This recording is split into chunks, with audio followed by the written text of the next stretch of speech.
I ask everybody to put themselves on mute, except for our speaker here, Martha. And let me just take you guys through a little bit of an introduction. We're very fortunate tonight to have Dr. Martha Monroe, who's been a professor of environmental education and the associate director of the UF IFAS School of Forest, Fisheries, and Geomatic Sciences. Dr. Monroe has been responsible for extension activities, research, and teaching courses related to environmental education, conservation behavior, and human dimensions of environmental issues. Her work includes the development and evaluation of curriculum resources for educators that help students develop understanding, systems thinking skills, and efficacy for solving environmental problems. She works to understand how people perceive issues such as climate change and designs programs to build capacity to discuss issues, acknowledging various perspectives. Her UF extension programs include 4-H for youth and teacher programs for PLT, Project Learning Tree, as well as the deliberative dialogue program, Civic. These programs help extension agents deliver resources to enhance youth development, such as nature poetry contests and community action projects for the environment, and to build community capacity for addressing challenging issues. Prior to joining the school in 1997, she directed the Resource Center for GreenCom, International Environmental Education and Communications Project, coordinated the development of the EE Toolbox for the National Consortium for Environmental Education and Training, taught in the College of Natural Resources at the University of Wisconsin-Stevens Point, and developed award-winning youth programs at the Dahlem Environmental Education Center in Michigan. She was the president of the North American Association for Environmental Education from 2006 to 2007, and continues to work with colleagues around the world to promote high-quality environmental education programs, evaluation, and research. Martha is dedicated to using environmental education to help move individuals and communities toward pro-environmental and sustainable decisions. Martha, well, welcome. We're so thrilled that you're here with us today. And so you're going to turn it over to you for some overview of some of these new looks at climate justice and action by NAAEE. Thank you very much, Scott. That's quite the introduction. And it's delightful to be here. Thank you for making this all happen and bringing us together. Thank you all for joining this evening and listening again if you're checking out the recording. I'm just going to share my screen and get started because I don't think I have more than 20 minutes worth of something to say. So there'll be plenty of time for us to chat more if we want to, or just do something else. I'm assuming this works and you're seeing the nearly done front slide. Great, good. Okay, so the nearly done is an important caveat. This document is right now at the designer phase, and so we don't yet have a PDF to share, but it will be posted on the website for NAAEE sometime this summer. It's just really, really close.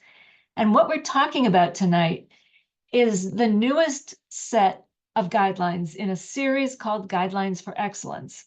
This particular one is called Educating for Climate Action and Justice. So we'll back up just a second to introduce NAAEE, the North American Association for Environmental Education. It's a professional organization. The members are environmental educators, most of them in the United States, then also some in Canada and Mexico because it's North American. But there's actually members in 30 countries around the world. NAAEE has affiliate organizations. So there's a state EE association called LEAF. Colorado has one. David, you're in Georgia. Georgia has one. So all of these affiliate organizations are also associated with NAAEE. And together, That's some 20,000 environmental educators. So there's a lot of people behind this. And it's not just teachers. It's non-formal education in museums and zoos and nature centers. It's agency educators in parks and forests and whatnot at the national, state, county level. It's people in business, it's people in industry, it's anybody who might care about the education we're providing to learners. Learners can be youth, learners can be adults. So it's a broad swath of who out there does environmental education. Their mission statement has two main components: strengthening the field and increasing visibility and efficacy. And I just named a couple of things from their website that are some of their ongoing programs and activities. This EE Pro is worth paying attention to because you don't have to be a member to sign up. Just go to their website, NAAEE.org, and at the top under programs, you'll see EE Pro. You can sign up to be part of any of the 16 different online groups they have, from early childhood to climate change to non-formal to research and evaluation, lots of different things. They have an annual conference. At this point, I think the decision is every other year it's in person, the other year it's online. And that brings together 1,500 to 2,000 environmental educators. The next one will be October, this coming October in Pittsburgh, face-to-face. So if you've not been to one, it might be worth checking out. You can at least go to their website and find out who's speaking and what's going on. There's training programs, there's initiatives, there's awards programs. But one of the things that they do that we're talking about tonight is their Guidelines for Excellence series. This started back in the 80s, I think, as a response to the backlash against environmental education.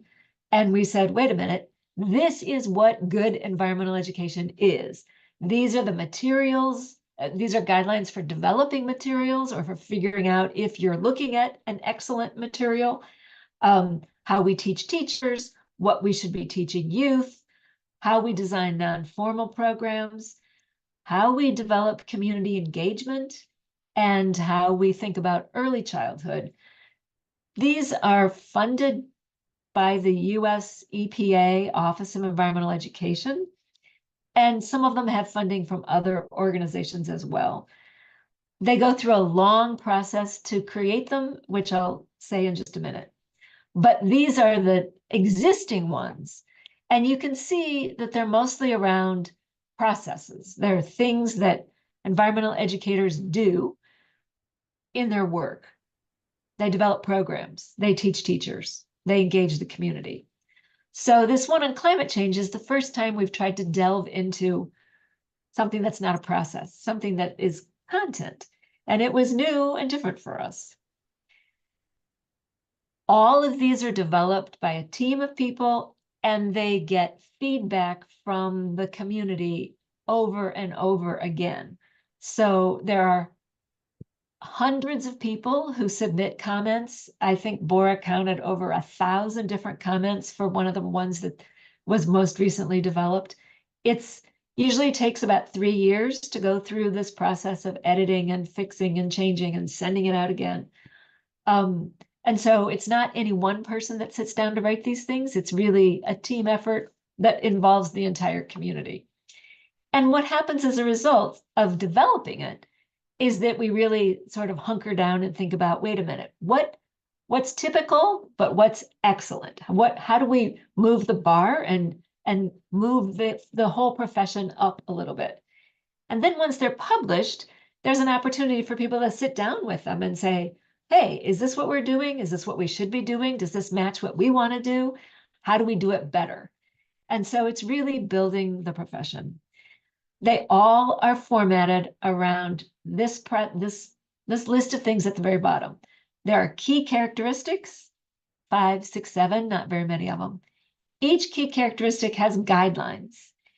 Each guideline has indicators, and those come with examples of what this looks like in the real world.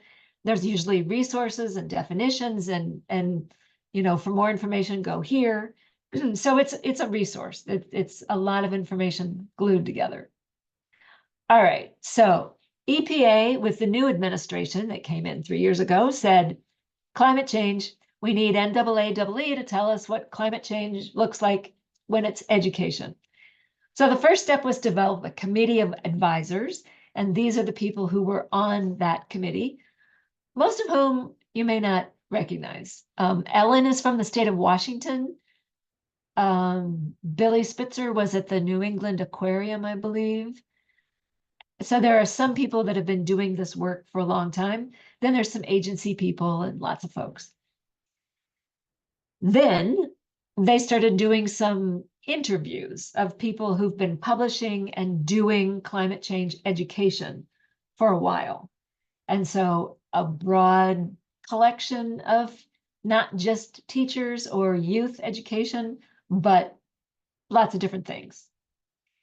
And then formed a writing team.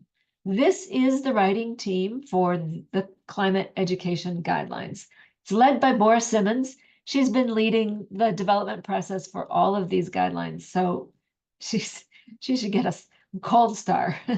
This is a lengthy and involved and detailed process. Sheila was involved in the early childhood guidelines. Kathy Yoon was also involved in some of them, I think maybe the non-formal. Jen is at the Wild Center in New York in the Adirondacks. They have developed a really highly successful youth leadership program on climate change. They bring kids together in the summer and send them out to do great things. So you'll see there's a combination of climate educators, but also there are folks working in justice education. And so a real mix, trying to hit all the areas that we're trying to cover. And of course, climate change and climate change education could take lots of different angles. It can focus on climate science. It can focus on the problems and the causes and who we want to point fingers at and blame. This is why we're in this mess.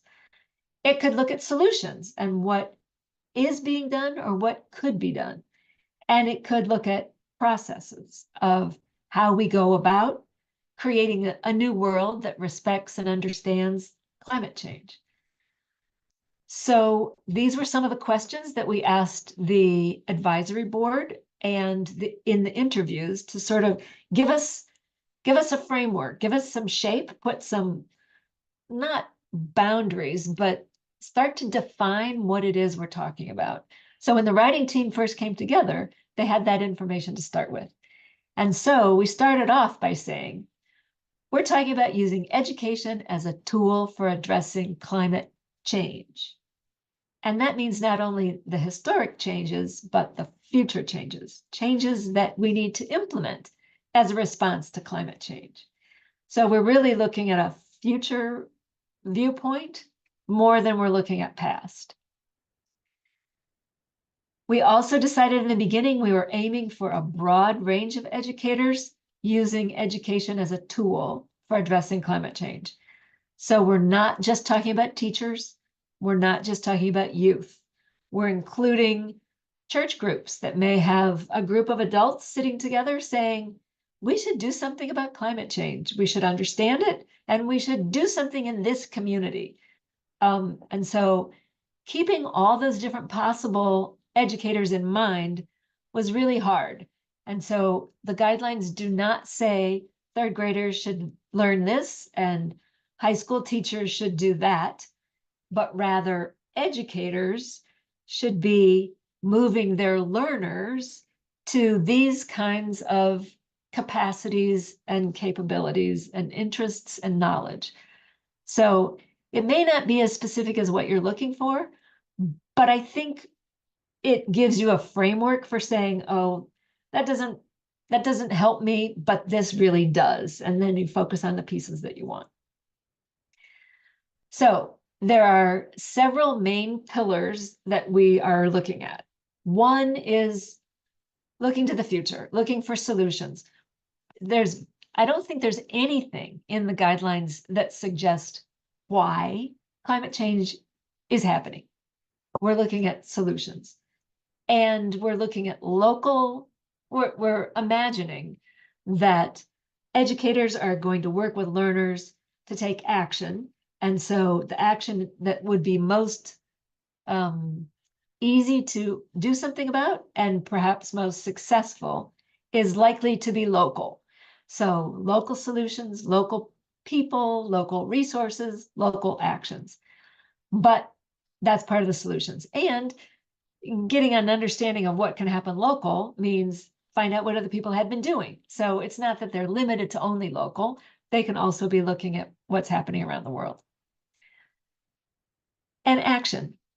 Both of these two, a focus on action and a focus on solutions, helps move us out of the doom and gloom scenario that can be the source of so much climate anxiety and concern.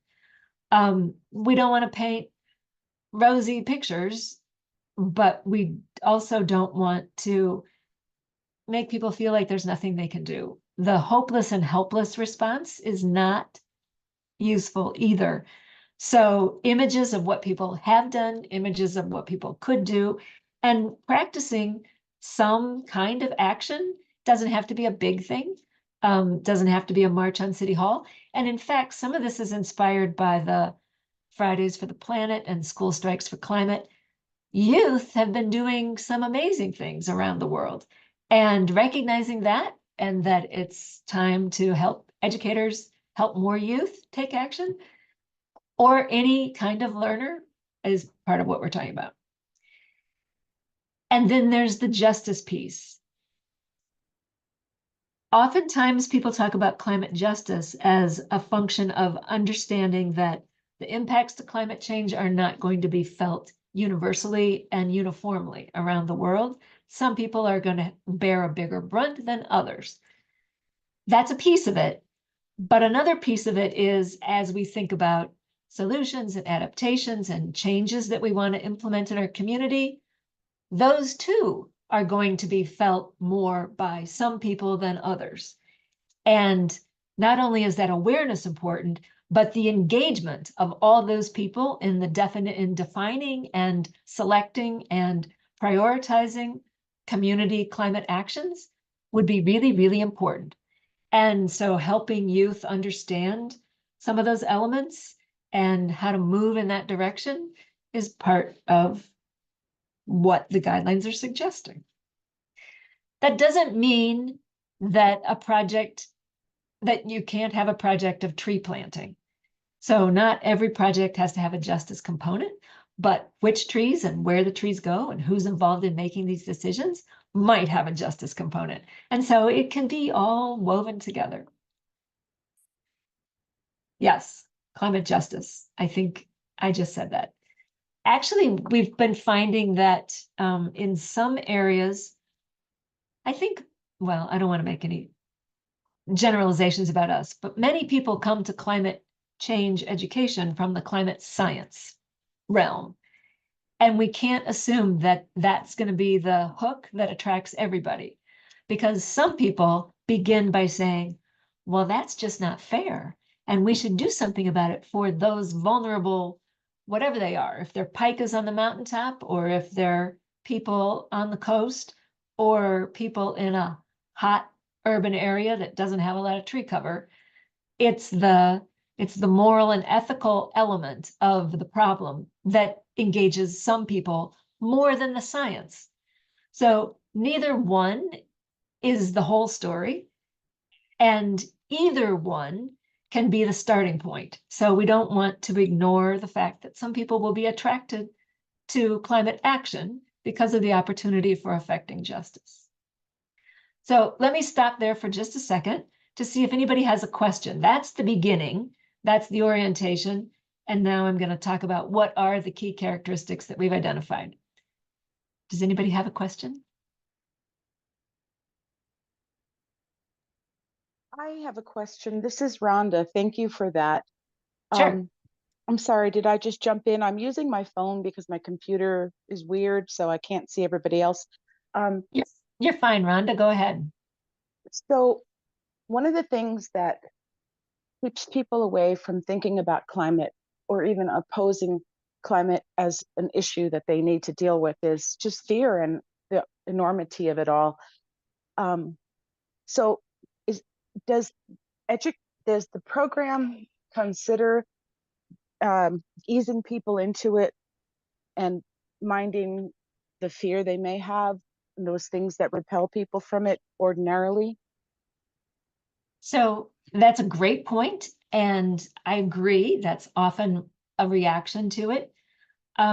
It's not exactly a program. It's more like it's guidelines. It's suggestions for what educators could be doing. And the suggestion that we have in response to your point is to pay attention to systems and to scale things appropriately. So if people are thinking about global climate, that's like the biggest system we can imagine. And we need to be thinking about solutions at that level. That's not what most learners are going to be able to start with. And so if we downscale in the system to an action that is something people can think about, like, let's put signs on the produce in the grocery store so we know where this stuff is coming from. So if people choose to buy local food, they actually know that it's coming from their state versus Peru. Like, I just saw asparagus is for sale in our grocery stores from Peru. So that means the solution is a small step forward, and we need to also downscale the problem to be something that that solution addresses. So jumping back and forth in the scale of the systems is one way I think people could begin to say, yes, this is only a small step, but it is a small step, and it's helping our community make some decisions about the production of, burning fossil fuels to move food around, and it's one way we can begin to make a change. And that little change, if everybody makes a little change, is going to add up to a bigger change. But individuals don't solve the global climate problem. Individuals solve community problems. And so we need to keep that in mind, I think. Thank you. Sure. I'll continue. And if you do have oh, Robert, you took your Yes. your mute off. Go ahead. All right. It's partly a fact, and it's kind of an enlightenment you've given me and where I'm coming from. I like this approach. It's the first time I'm kind of viewing it this way, more local, less global. So first of all, I want to tell you, I'm finding that enlightening. And it's my first experience. We'll be teaching it, the environmental science course this summer. True and true, a science educator. That's the approach I'm coming from. My biggest problem in bringing the two together, when we look at what's happened since COVID, we see that science education has an abysmal record.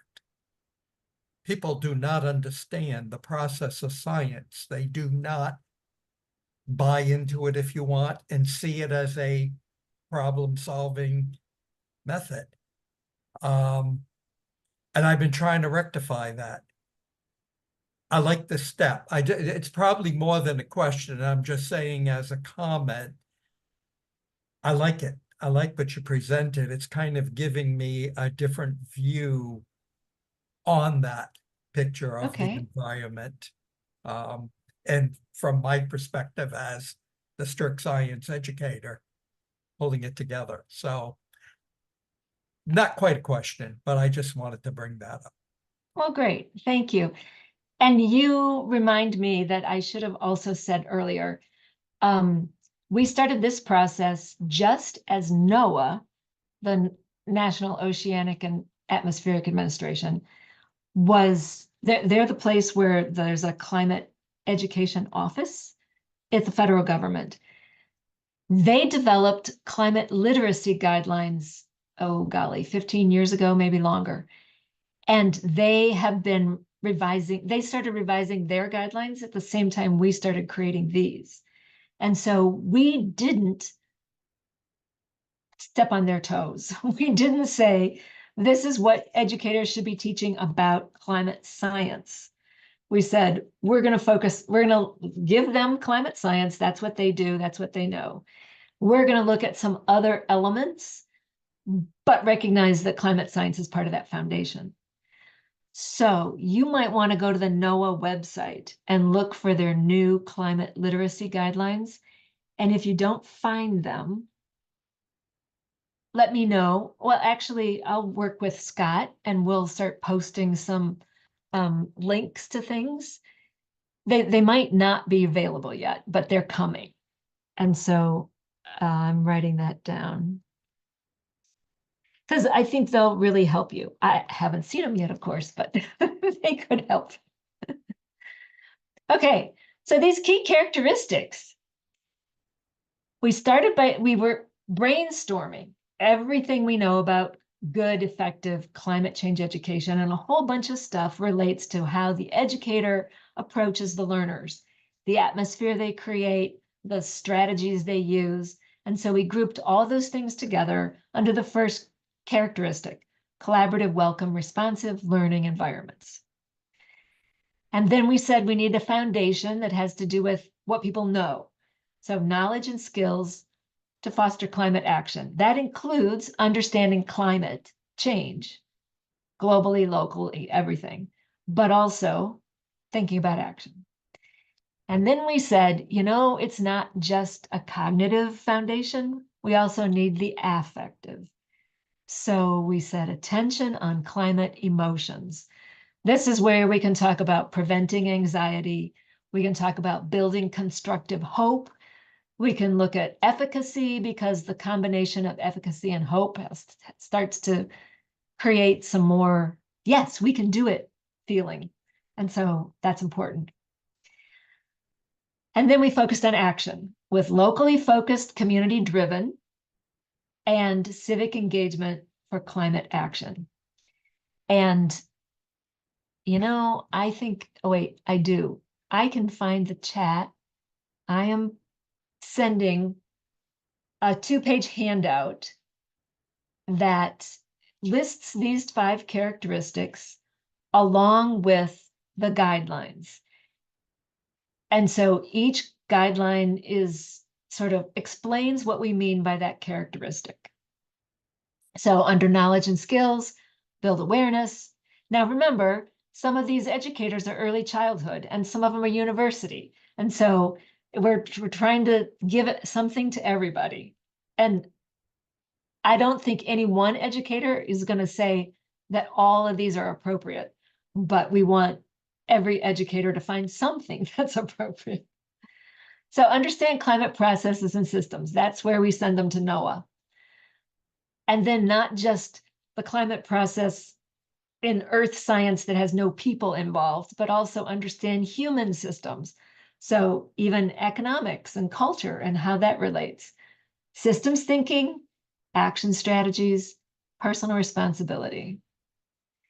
And then here's the rest. I already mentioned the emotions piece, the locally focused, and community driven means that some of these, we kind of imagined a variety of starting points. It could be that 5th graders want to plant trees and they'll do it locally, and that's fine. But by the time those kids get to be sophomores and juniors and seniors in high school, maybe they want to have a voice in their local government and say, we care about climate change, and we think this whole community needs to rethink their pedestrian and bus transportation systems, because we all can't be driving cars as often as we do, or something like that. And they might not just want to say it out loud. They might want to collect some data, stand on the street corner, count how many people pass with one person in the car, or, they'll come up with things. So know the community and build partnerships and think about doing that.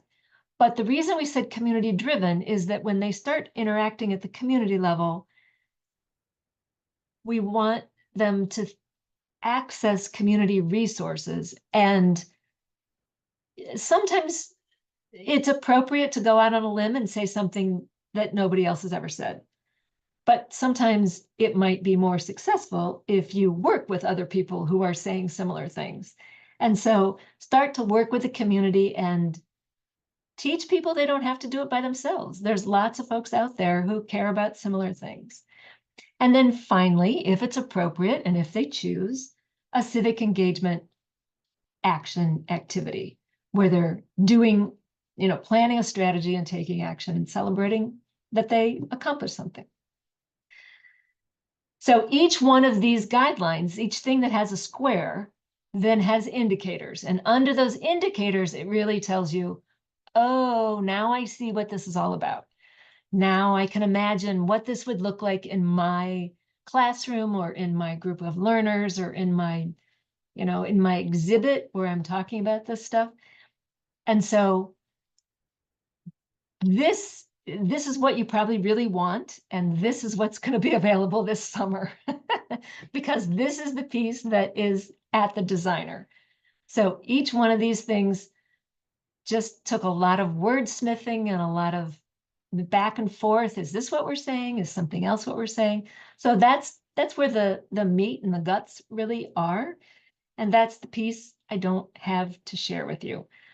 But I did paste some things out of the last draft, and there's a bunch of slides that I wasn't gonna, if you have a question, we can see if there's something on the screen that I can share with you.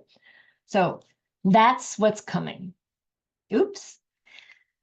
I mentioned there's a lot of other stuff in the document that will be useful. So there's, whenever we come up with a term, we try to send people to another page or a box where it's defined and there's resources and they can figure out, oh, that's what that means. So there's a bunch of did you know boxes. There are also case study boxes where there's a real live educator or a real live program that's available that has done stuff. And this is how it worked. So people can see, oh, well, that makes sense. Now I understand what that's talking about. And there are also resources so that if people say, yeah, but I don't know how to do that, they can go to a website, find a guide, find a resource that's out there. We probably don't name every climate change education document that exists, but an awful lot of them we do. And once you get into some of these loops and pages and digging in, you'll find more. And so they're available. So we're really writing it for lots of different folks. For the educators, of course, what should I be covering and am I doing it and where are the resources I could find? Researchers could use this also to think about what kinds of proposals they're writing and what they're doing. Are they measuring the right things that will give us directions of where we should go in the future?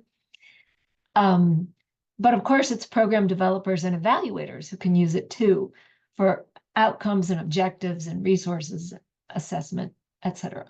Lots of stuff.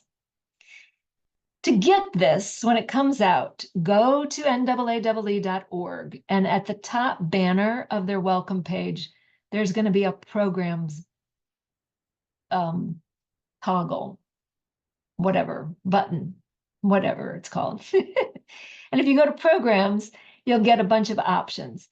Climate change education is one of them, and then you'll get things like this. There's the EE Pro group of climate change. There's resources, there's climate justice. Oh, we've got two of those, the EE Pro. EE Works is another story, but they've got the climate change education piece too. And there's also some policy research that NAAEE has done. One of their programs is also Guidelines for Excellence, and you click on that button, you'll get the 6 that you can download that I showed you before, and ultimately number 7. I'm assuming they'll put the number 7 also on the climate change education page, so you ought to be able to get there in 2 ways. But in case they don't, and I don't know which one they'll put it on, I'm just telling you, try both. That is supposed to work when it comes around. I don't know yet, but that's available. If you have questions, you're welcome to contact me, and that email works. And Boris Simmons, I mentioned in the beginning, is the guru who has organized all this. She's got the answers that I don't have. And so feel free to also contact her.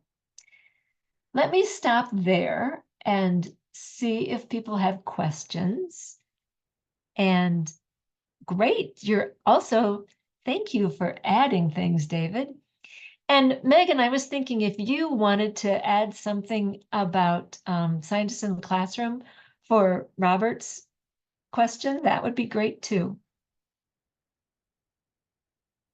Sure. So at the University of Florida, we have the Scientists in Every Florida Schools program, which I will drop into the chat. And we pair teachers with scientists that do research, and it is very bottom up. So the teachers come to us, say, we want somebody who works in climate change, and then we connect you with our scientists who do work, and it can be standards-based, it can be a role model visit. We can work with them to help develop some sort of activity for your students to do, and this is free for public K-12 schools in Florida.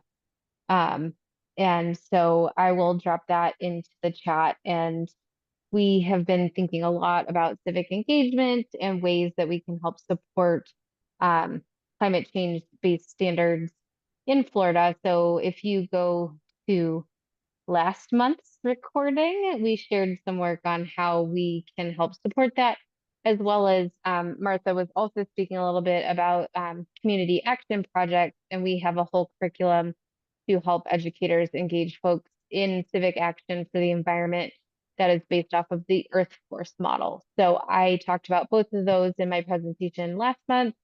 So the recording is there, but I will drop the link for both of those in the chat. Oh, thank you, Martha. I just did CAPE. Other comments or questions?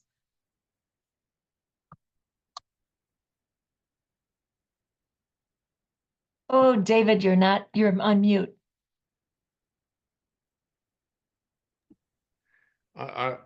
Patty, would you be willing to talk a little bit about what's going on in Colorado, because I think it intersects with what has been talked about so far. Oh, you're on mute too, just like me.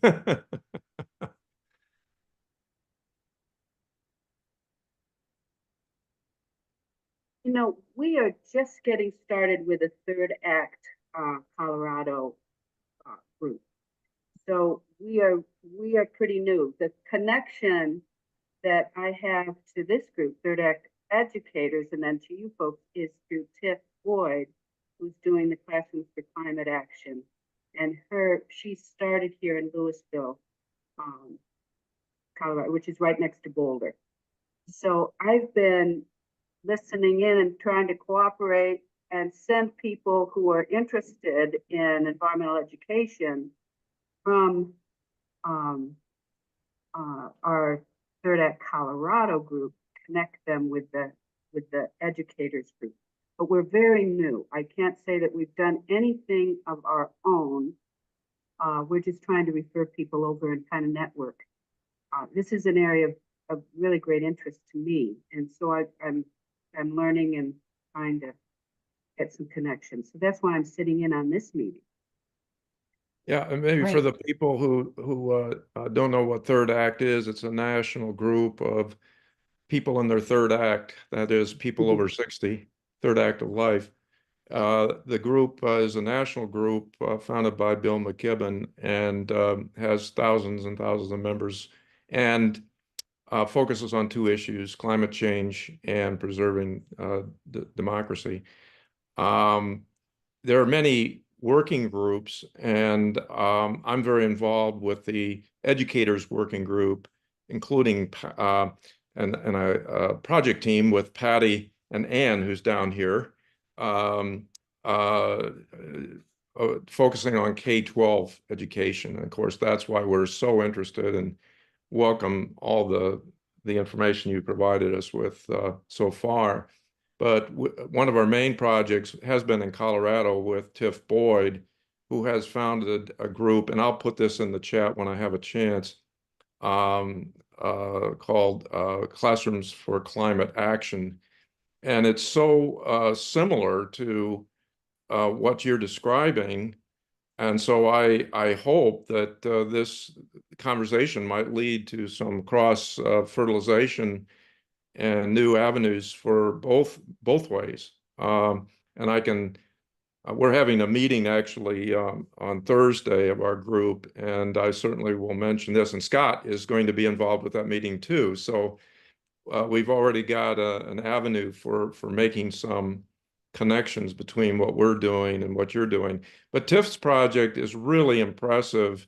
It's not as maybe as structured as what your framework looks like, but it focuses on local issues and very much connects with the issues of justice in the classroom. And one of her great, most impressive successes is she had a third grader testify to the legislator in Colorado, which contributed to passing a climate law. So she's doing some really remarkable and impressive and inspirational things in her project that I think overlaps considerably with what the information that you've given us tonight. I do have a question though. One of the things that inhibit me and I think some others getting involved, we're trying to scale up TIF's efforts in our local areas, is knowing, and I guess I should be embarrassed to say that I'm not fully aware of the environmental climate issues in my own town, other than the general ones that we all have. And earlier you mentioned that there were state affiliates, and I think you said Georgia, where I live. Is it possible that some of those state affiliates could help teachers identify local environmental issues, climate issues that might connect with their communities and be the focus of instruction? It is possible. If you go to NAAEE's website, you can find the link to the local affiliate that would, Georgia's, West Virginia's. I'm not sure Alabama has one right now, but you'd find them all. I would also suggest other people in the community, because who knows who you'll reach at the state affiliate. It still might not be somebody at the local level who could help you. So the county extension office could have somebody who would say, hey, we know about climate issues and environmental issues. The local nature center, the local Sierra Club, the local the Native Plant Society, the local environmental, the city environment office, whoever that is. There's gobs of people who know these things at the local level, and Eileen has some answers for you, I bet. SEA, which is your Southeastern Environmental Education Alliance, made up of several states here in the Southeast, developed a landscape analysis, which lists a lot of what's available state by state by state. So go to your local affiliate and ask, or go to SEA, which is SEEA, and look for the landscape analysis. And that's a great resource for people to have to see climate change and other issues. Plus all your projects, PLT, wet, wild, and all that are doing climate education and have frequently connected with a lot of people there.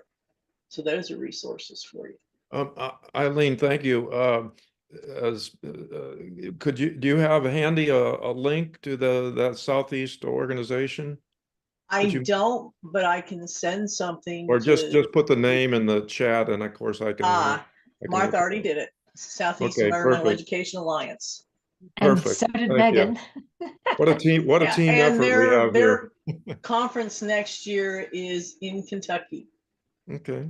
So if you ever wanted to go there, I think it's in Kentucky in that. Or maybe it's Tennessee. I'm sorry. It's one of those other, it's either Kentucky or Tennessee. I may be off. Martha, here's a question for you, and we can, I just have it because nobody has their hand up right this second, but please, if people have some other questions and things, I'm just going to ask this. This will roll out, as you mentioned, during maybe June. It'll be out there. how do you envision people using this? Or, we've got a range of educators on this call, and informal, formal educators, and they get a hold of this. What do they do at that point? So it could be lots of different things. I was involved with Megan in the development of CAPE, that Community Action Projects for the Environment. If this had been there 3 years ago, we would have used it as a framework. We would have said, okay, this is our goal. This is excellence. How much of what we are going to do can we match? It's a set of suggestions for designing a program. It's the sort of thing that it may not help Robert in the classroom as much as Robert in a group of educators in his school district or school district, I could imagine. They would sit down and say, okay, we know that we want to prepare our youth to be active, involved citizens and to solve future problems, things that we don't know about today, but are going to be part of their future. Here's a set of suggestions for how we might be doing that. How much of this match what we're already doing? Where can we scaffold it so that kids, when they're younger, start learning some of these things so that when they're older, it's not so much that they have to swallow all at once? How can we ease people into this notion of being engaged citizens? And what does that look like in our community? And so it's a bunch of ideas of how that might look. And you can see from the case studies and the resources, it's a bunch of directions of, maybe there's some answers here, maybe there's some answers there. So in my mind, that's how I imagine it. And I also think that if people are writing proposals to develop programs, to expand programs, to do research, they could use it. They could say, hey, these are the guidelines for excellence. I want to make sure I'm helping people move in that direction. So therefore, this program needs to be funded, or this research question needs to be answered. Right. I'll ask Shakira. I'm seeing for the first time, actually, we were introduced virtually as well. She's over at Broward College, and I'm wondering, Shakira, at the college level, does what Martha's showing us, is that something that you're okay with, or that I'm not sure actually what you're teaching over there, but is it environmental education class? Yes, so Robert and I are teaching environmental science, and it was interested to hear the earth science, because I'm a geologist, that's my background. So the non-human component really is been my focus, because that's what I'm comfortable with, looking at just the physical processes of climate change, of environmental issues. But this concept of environmental justice and the human sentiment, the feeling of righting or wrong, really has come home to me through the students, listening to their questions, listening to, their passion per se. And I've slowly started to focus more on that human impact of behavior, what we're doing as individuals. And just last week, through a student club, I helped host a clothing swap, looking at the impact of the textile industry on the environment, and kind of linking that to, like we talked about, distribution, transportation, the production of these items, which have this fast turnover, and kind of looking at so many different components of it. But I'm happy to I feel reinforced with this, kind of, what can we do individually at a local level? So like Robert, I'm a scientist and I bring the numbers and the graphs and the science, and the students really, for me, want to know, okay, we see all these numbers and they're, over my head. What does it mean for me? What can I do? And so I have been making a switch, slow, but making that transition so that they can feel that they have a role, that they can actually do something, and champion the cause, not at the global scale, which is far beyond us, but just in our homes. And I tell them, you start at your home, it goes to your neighbor, it goes to your neighborhood, and then to your wider community. So yes, the short answer to your question is yes. What I'm seeing here definitely, plays into what we're doing. And guidelines, I think, always help. But for me, I really am trying to make that balance between the physical and, raw science data, and the component where we can make a change, we can do something. So this has been really helpful, and I've clicked on every link in the chat. I have like 10 windows open right now, and I'm going to look at when we're finished. But yes, absolutely amazing for me. Thank you. That's great to hear, Shakira. I'm in the midst of typing you a chat because what you've said really echoes what OECD has been doing as they've been rethinking science education internationally. This is the Organization for Economic and Cooperative Development. They're the ones that run PISA, the Program for International Student Assessment. And if you ever read those New York Times articles that said United States scores 18 out of 35 developed countries in science education, that's PISA. And I'm trying to find the link, but I will. Let me just send this part. Okay, thank you. I can't do that. Yeah, I'll find it. Thanks. Martha, can I put a little plug in? LEAF is going to be holding a mini conference on October 26th. And so much of what I hear on these webinars and stuff would make great presentations. It's going to be in Vero Beach at the Environmental Learning Center. And I will be shortly sending out the request for presenters. So I hope some of you who live in Florida would think about possibly coming and presenting. And Martha, I'd love to have stuff on the guidelines for excellence there at LEAF. I think that's an important resource that some of the newer non-formals don't know about and aren't using. Yeah. If you could send me a link to the date and the what's going on, I mean, that sure. Okay. I'll work Vicki and I are doing the mini conference. We're also doing one in spring at Austin Carey in March, which may be a little bit easier for you in your backyard. Yep, that would be. Megan can come too. Yeah, and Eileen, we have a new Environmental Leaders Network in our institute for undergraduate students. So if you want to recruit students to the Austin Carey Forest, we can help recruit UF students for that. Oh, absolutely. We'd love to have that. I'd like to speak up. Am I on here? Go ahead, Ann. Yes. Yeah. For David, since he didn't tout entirely what the project is that we're working on together.